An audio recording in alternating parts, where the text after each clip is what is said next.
የተለያዩ ዓለም ሀገራት ምጣኔ ሀብታቸው በተለያዩ ደረጃዎች እያደጉ ይመጣሉ። አሁን ደግሞ ኢመርጂንግ ማርኬት ኢኮኖሚ የሚለውን ጽንሰ ሐሳብ በዛሬው ሃሽታግ ሽቀላ እናስረዳለን። ኢመርጂንግ ማርኬት ኢኮኖሚ ማለት ምንድነው ስንል እያደገ ያለ ገበያ ላይ ምጣኔ ሀብታቸው ከፍተኛ የሆነ የምጣኔ ሀብት እድገት ከዛም ደግሞ ጎን ለጎን ግሎባል ቢዝነስ ኢንጌጅመንት የሚባለው ወይም የዓለም አቀፍ የንግድ ትስስርን ለማካሄድ ትልልቅ ስራዎች እየተሰሩ ከሆነ ከግብርና ደግሞ ወደ ኢንዱስትሪያላይዜሽን እያደጉ ያሉ ሀገራት ኢመርጂንግ ማርኬት ኢኮኖሚ ይባላሉ። ለዚህ እንግዲህ እንደ ምሳሌ የሚነሱት ቻይናን ማንሳት እንችላለን፣ ህንድን ማንሳት እንችላለን፣ ብራዚልን።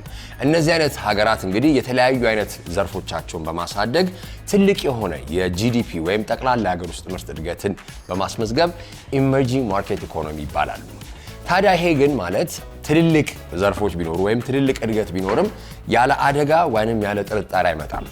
ልክ እንደ እድገቱ ከፍተኛ እንደሆነው አሁን አንድ ኢንቨስትመንት ሲደረግ ትንሽ ሪስክ ከሆነ ትንሽ ሪዋርድ ነው ያለው።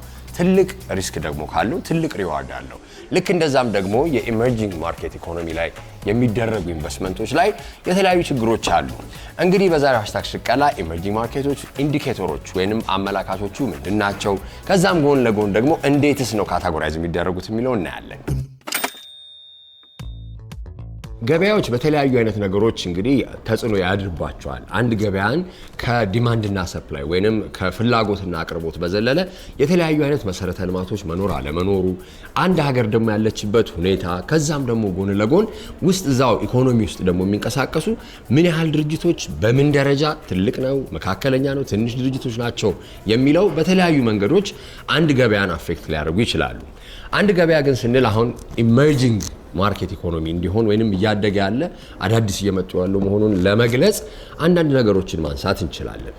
አንደኛ በጣም የተለያዩ አይነት ቮለታይል የሆኑ ወይንም አንድ አስማስተማምኑ አይነት ሁኔታዎች ሲፈጠሩ የሚደረገው የምጣኔ ሀብት እንቅስቃሴ ሪስክ ስላለው ትልቅ ሪዋርድ ስለሚያስገኝ ያ እንደ ኢመርጂንግ ማርኬት መገለጫም ይቀመጣል።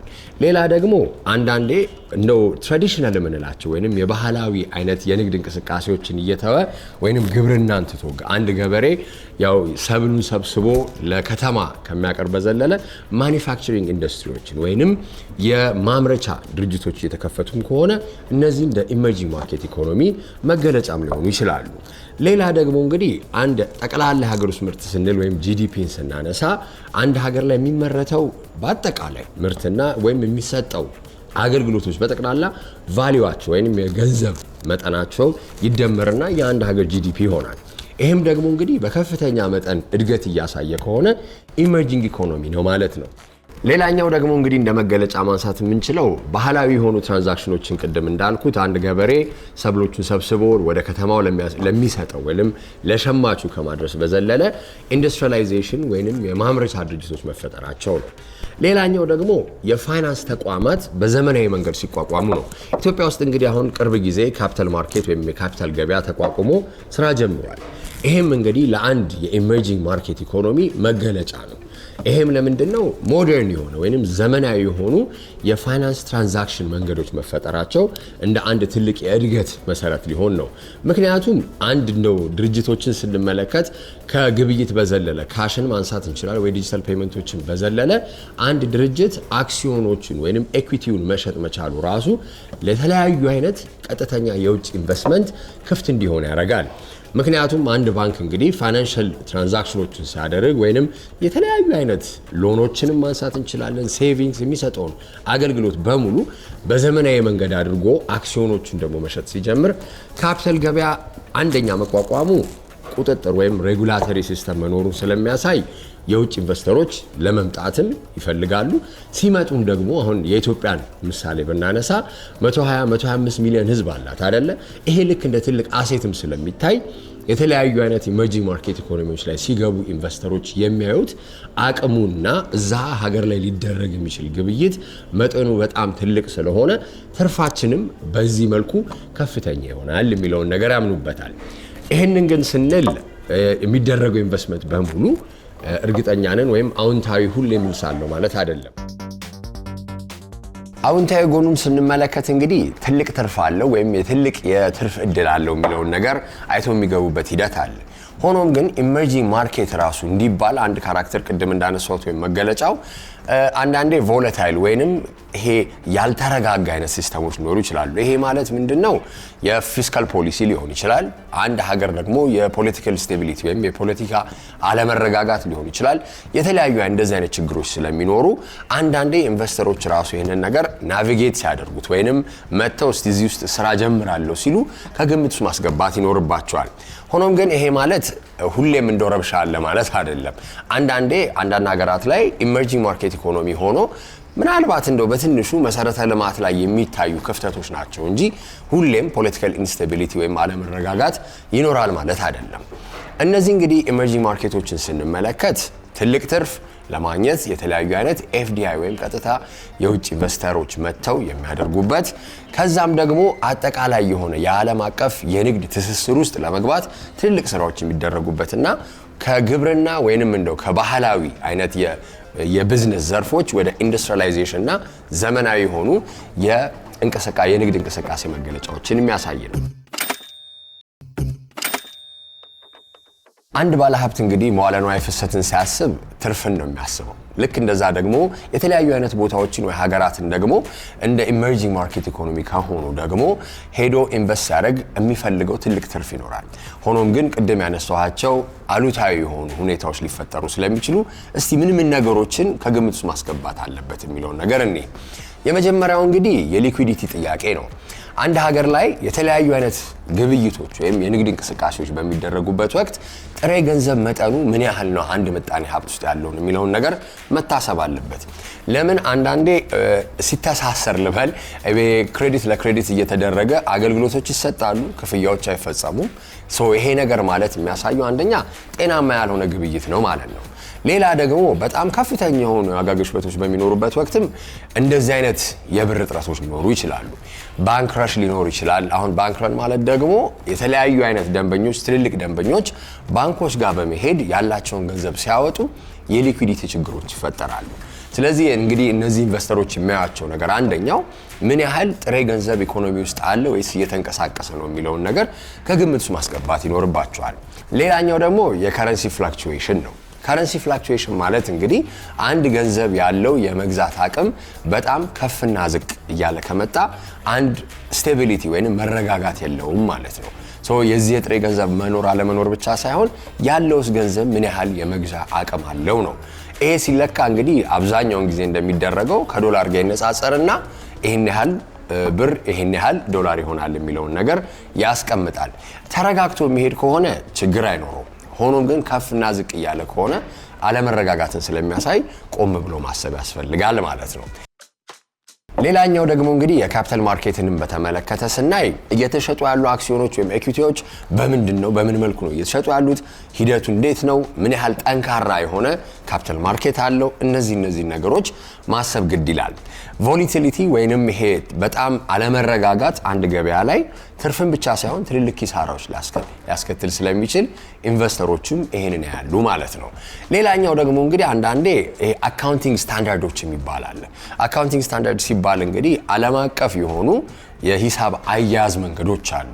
አንዳንድ ሀገራት ላይ እንግዲህ ኢመርጂንግ ማርኬት ኢኮኖሚ ራሱ ሲሆኑ ለዘመናዊ የሆነ የፋይናንሻል ትራንዛክሽን አቅም ወይ ሞዴል ስላልደረሱ ኋላ ቀር የሆኑ የአካውንቲንግ መንገዶችን ወይ ሜቶዶችን ሊጠቀሙ ስለሚችሉ እንደው በዓለም አቀፍ ደረጃ ትራንዛክት በሚደረግበት ወቅት ምን ያህል ጠንካራ የሆነ የአካውንቲንግ ሲስተም አላቸው የሚለውን ነገርም መታየት ይኖርበታል።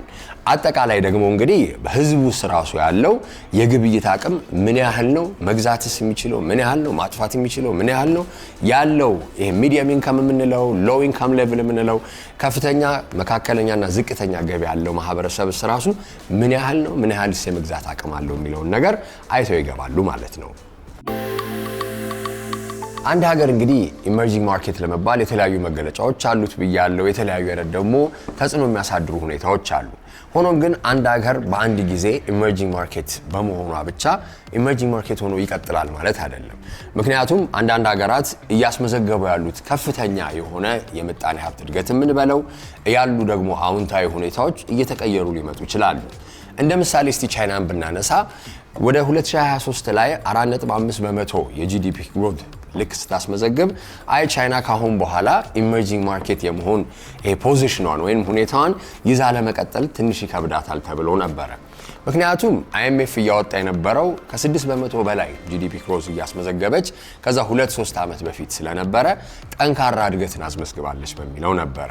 ሆኖም ግን የተለያዩ ሁኔታዎች በመፈጠራቸው አብሶ ደግሞ እንግዲህ አሁን ከቅርብ ጊዜ ወዲህ ከአሜሪካና ቻይና ላይ ያለው ትሬድ ዋርን ስንመለከት በርካታ የሆኑ ታሪፎች ሲጣሉ ቢዝነስ የመስራትም እንደው ቀላልነት እየከበደ ሲመጣ አንድ ኢንተርናሽናል የሆነ ወይንም ዓለም አቀፍ የሆነ የንግድ እንቅስቃሴን ይዞ ካላስቀጠለ አንድ ሀገር ኢመርጂንግ ማርኬት ሊባል ስለማይቻል ጥያቄ ውስጥ ገብቷል።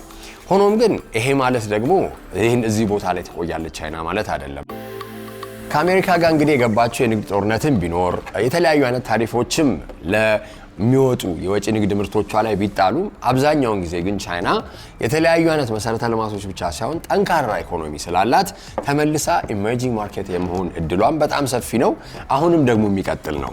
እንደ ኢትዮጵያ ደግሞ ያሉ ሀገራት ምንስ መማር ይችላሉ እንደዚህ አይነት ነገር ላይ ቢባል አብዛኛውን ጊዜ ስንመለከት ከግብርና ወደ የማምረት ወይንም ማኒፋክቸሪንግ ኢንዱስትሪ መቀየር ራሱ የተለያዩ ፖሊሲዎችን ማስተካከል ጥሩ ጅማሬ ነው። ካፒታል ማርኬታችንንም ደግሞ እንግዲህ አቋቁሞ እንደዚህ ስራ ላይ መሰራቱም ጥሩ ነው። ያሉት ደግሞ FDI እንዲመጣ የተለያዩ አይነት ፖሊሲዎችና የህግ ማዕቀፎችን ማስተካከል ጥሩ የሆነ የኢመርጂንግ ማርኬት ፖቴንሻል ወይንም አቅምን የመክፈት ትልቅ እድል ይኖረዋል።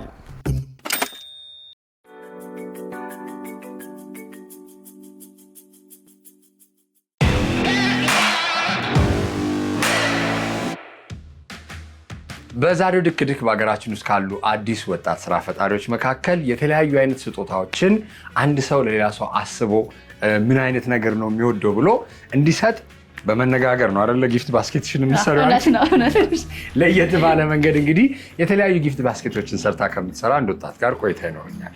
መጀመሪያ ራስሽን አስተዋውቂ። እሺ ስሜ ትስታ ይባላል። በኤሎኒያ ጊፍት ሾፕ ነው የመሰረትኩት ነኝ። ጊፍት ሲሰጥ በመጀመሪያ ደረጃ ሰውየው ምን ይፈልጋል፣ ምን አይነት ፐርሰናሊቲ ነው ያለው፣ ምን ይወዳል ነው ማለት የምትሰጠው ጊፍት ቫልዩ ኖሮት እድሜ ልኩን እንዲያስታውስ ነው ያ ነገር መሆን ያለበት። ስለዚህ ጊፍት ስትሰጥ መጀመሪያ ያን ሰው ምንድነው የሚሰራው ምንድነው የሚፈልገው የሚለው አሁን ፍቅረኛ ለምሳሌ ዲዛይነር ከሆነች ኖትቡክ ልሰጣት ትችላለህ፣ ስዕል ደፍተር ልሰጣት ትችላለህ፣ የዲዛይን መጽሐፎች ስኬቺንግ ማቴሪያል ልሰጣት ትችላለህ።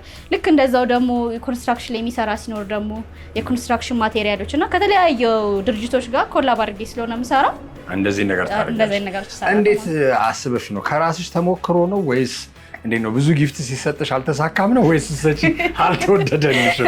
ጊፍት እንኳን ይሰጠኝ ነው አይደለም። እሺ ንገሪኝ። ምሰጥ ነኝ ግን ሴልስ ላይ ሰራ ስለነበረ በጣም ብዙ አይነት ቦታ ያርገቦበት የለም መሰራበትና ብዙ ሊንክ ኖረኝና ያንን ነገር አጠቃላይ አንድ ቢዝነስ ለማድረግ ሳስብ ለምን ጊፍት አላረገውምና ሰው ባላሰበው ወይ ጊፍት ቢሰጣት አንደኛ ለኔም ብራንዲንግ ያደገ ይደልኛል፣ ሁለት ደግሞ ለነዛም ሰዎች ጥሩ ማስታወሻ ጥዬ ያልፋሉ የሚል ነገር ፈጠረብኝና ሾፓን ከፈትኳት ማለት ነው። ምን ያህል ጊዜ ሆነሽ? ኦልሞስት አሁን ወደ 6ኛ ወሬ ሄድኩኝ ነው። 6ኛ ስራ እንዴት ነው? ሽቀላ እንዴት ነው? ስራ ምንም አይልም። ከስተመሮች አሉኝ በሶሻል ሚዲያ ቴሌግራም፣ ፌስቡክ ማርኬት ፕሌስ ላይ፣ ኢንስታግራም ላይ ምናምን ስለምንቀሳቀስ በሚያውቁኝ ሰዎች በደንብ እሰራለሁ። ያው ሱቅ ይዞ ስለተቀመጥክ ሳይሆን በሶሻል ሚዲያ ነው በደንብ የምሰራው ማለት ነው። እስቲ እንግዲህ አሁን ሱቅ ደግሞ ተይዞ ሲቀመጥ የተለያዩ አይነት ችግሮች ያጋጥማሉ። ወጪዎች ይበዛሉ፣ ኪራይ አለ፣ እቃ ደግሞ ላይ ሸጥም ይችላል። እስቲ ምን አይነት ችግሮች አጋጠሙሽ? ዋጋ የሚከራከረ ሰው ማለት እኔ ሱቁን መቀመጫ ብዬ ከፈትኩትና በቃ እዛች ላይ ትንሽ 10%ም ወይ 20%ም ትርፍ አድርገህ ተቀምጠህ ለቤቱ ኪራይ እንዲችል በቃ የሚከራከረ ሰው።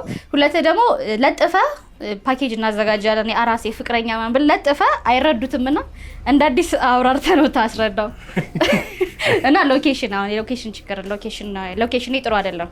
ኦኬ የት አካባቢ ነሽ? አሁን ጃክሮስ ነው ያለሁት እና ሎኬሽኔ ብዙም ከስተመር የሌለበት ቦታ ስለሆነ ወጣ ብዬ ሌላ ቦታ ደግሞ ከር ያሰብኩኝ ነው። እዚህ አካባቢ ለነገሩ እኮ በጣም ፈጣን እንቅስቃሴ የሚደረግበት የንግድ ቦታዎች ስለሆኑ ስላለው ነው አይደለ? እሱ ጥፋት ነው። ተምሬያለሁ እያልሽ ነው? በደንብ ነው የተማርኩት። እሺ ጊፍቶችን እንግዲህ አሁን የተለያዩ ሶርሲንግ ታረጋለሽ። አሁን እንዳየሁት የአንቺ ብቻ ስራዎች አይደሉም እዚህ ጋር ወይም የተዘጋጁ ነገሮች ብቻ አይደለም የምትገዢው። እነዚህን ትራሶች አይቻለሁ፣ አበባዎች አይቻለሁ። እንዴት ነው ከነዚህ ጋር ያለው ፓርትነርሺፕ እንዴት ነው መመሰረቱ? እንዴት ነው መሰረተው መሰለ? አሁን ኢንስታግራም ላይ ማያቸው፣ ቲክቶክ ላይ ማያቸው ልጆች አሉ። አበባ የሚሰሩትን አናገራለሁ መተው እንዲያስቀምጡ ወይም ደግሞ ለኔ በቅናሽ ዋጋ እንዲሰጡኝ።